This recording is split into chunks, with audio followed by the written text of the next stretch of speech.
وبركاته.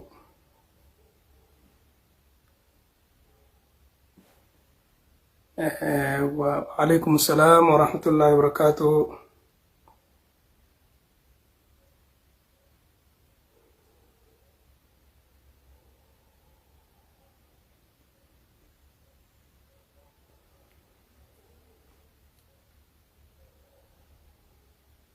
سينا بك خيري سينا إن شاء الله يا ربي فله قرص قبابا واي رمضاناتي وجي والقبتو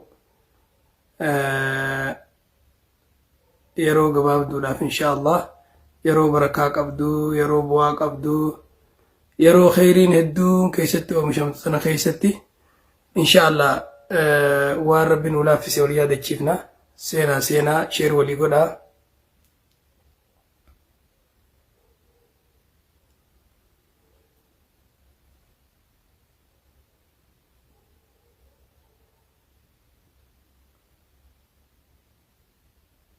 سجلين سر الدجمامي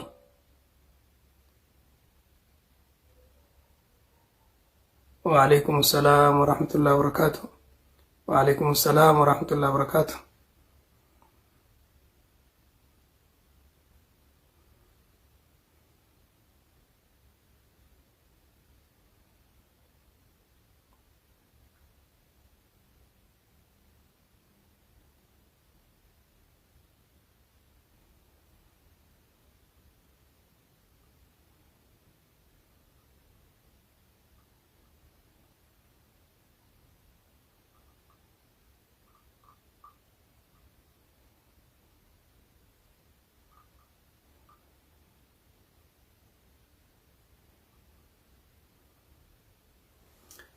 أيه ما شاء الله نجيا نما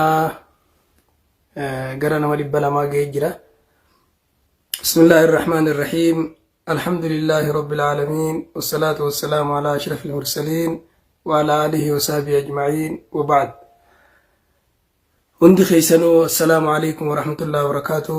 بقربين فديسات الرقالي يرودا الربربا شفتو جيا yeroo namni keessatti boruuf carraaqqatu keessatti isin jiraachisee walitti nu qabeen isiniin jaa guyyaa kaleessaa ramadaana wanni rabbiin dirqama nurra godheef sodaa rabbii barbaadaa jechuu dubbanne.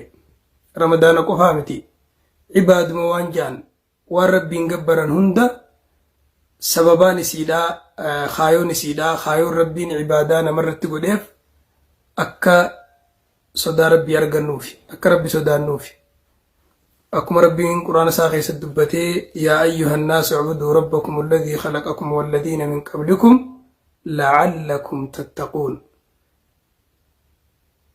yaa warra rabbitti amane yaa gabrootan rabbii keessan gabbara rabbii isinii fi warra isiniin duraatis uume wanni isa gabbartaniif la'allakum tattaquun akka sodaa rabbii argattaniif. akkasuma ammas qaarraan tana keessa jirru soomanninis kutiba alaykum as-siyaamu kamaa kutiba ala alladhiina min qablikum la'allakum tattaquun. soomana isinirra dirqama goone waajiba isinirra goone akkuma warra isiniin duraa irratti waajiba goonetti isin qofa irratti miti waajiba godhame wanni waajiba isinirra godhameef la'allakum tattaquun akka sodaa rabbii qabaattaniif. ibaadaan rabbii hundi wanni godhamtu sodaa rabbii barbaadaafi sodaan rabbii sunoo wanni isin barbaadamtuuf maali khanas aayata biraatu hiike wattaqullaha la'allakum tuflixuun. rabbi sodaadhaa akka rabbi biratti milkooytaniif. ibaadaan sodaa rabbiitiif sodaan rabbii immoo milkiidhaafi jechuu wanni ibaadaa irraa barbaadamu sodaa rabbiiti sodaa rabbii irraa wanni barbaadamu milkiidhaa jechuu. rabbi nu haa milkeessu. rabbiin fedhii isaatiin dandeettii isaatiin abbaan milkiidhaa nu haa milkeessu. mee akkamitti soomana ramadaanaa kanarraa milkooyna akkaataan itti soomanni kun sodaa rabbii mirkaneessu akkamitti ramadaanni sodaa rabbii mirkaneessa. sodaa rabbiiti jechuun karaa gabaabaadhaan bakka rabbiin itti si ajajee sin dhabin bakka rabbi irraa si dhoorke sin argin jennee dubbanne. sodaa rabbiiti jechuun waan rabbitti nama ajaje dalaganii waan rabbiin irraa nama dhoorge irraa dhoorgamuudha jenne. akkamis soomanni waan rabbiin itti nama ajaje nama daleysiisee waan rabbiin irraa nama dhoorka. Ajaa'iba waan isinitti ta'u soomana qofaa miti. Salaanni, hajjiin, zakaan, khayriin dalagan hundi rabbiin ayata quraanaa keessatti yogguu dubbatu inna salaata tanhaa anil fahshaa'i wal munkar jedha. Salaannummaan rabbii kunuu badii fi waan shari'aa wajjii wal inkaaraarraa nama dhoorga jedha. Khayriin wanni rabbiin itti nama ajaju hundinuu hamtuurraa nama dhoorgiti. Soomana qofaa miti. Arraaf ka irra jirru soomana haa ta'u malee. Irrammoo soomanni sodaa rabbii cufarra irra mirkaneessa hajjiirra, zakaarra, salaatarra, ibaadaalee kaanirra irra soomanni karaa hedduudhaan sodaa rabbii mirkaneessa. Kaduraa soomanni akkuma nabiin alayhi salaatu wasalaam dubbatetti junna gaachana je. Gaachana jechuun shahwaa hamtuu adda addaatirraa badiilee adda addaatirraa gaachana sii ta'a si dhoorga jechuudha. Mee atuu filaali gaafa soomana qabduu fi gaafa soomana hin qabne ijji tee yeroo akkamirra gallakkifamtuudha. Gurri kee yeroo akkamirra gallakkifamaadha. Arrabni kee yeroo akkamirra gallakkifamaadha. Yeroo kami hamtuurraa irra qabama arrabni kee yeroo soomana qabdu jechuudha. Yeroo soomanaa keessatti hedduu badiin namaa ni xiqqaatti. Maaliif jennaan soomanni qaama namaa kana dhiigaa qaama namaa keessa yaa'u kana madda dhiigaa qaama keessa yaa'u kana ni xiqqeessa. Shayxaanni bakka qaama namaarraa dhiigni keessa yaa'u hunda keessa yaa'a. Gaafa nyaatin dhiigni nyaata dhugaatiirraa argama. Hogguu nyaatee quufee namni akkuma beeyladaatti badiilee adda addaatirraa if qabuu dadhaba. Afaanii namtuu dubbachuu, ijaa namtuu laaluu, gurraa namtuu dhaggeeffachuu, qaamaa namtuu dalaguu gaafa nyaatee quufe irra gallakkifamaadha namni. Gaafa immoo beela qabu irra tiifamaadha. Irra if qabuu danda'e jechuudha. Ammas akkasuma sadaffaa irratti akkaataan itti soomanni sodaa rabbii mirkaneessu.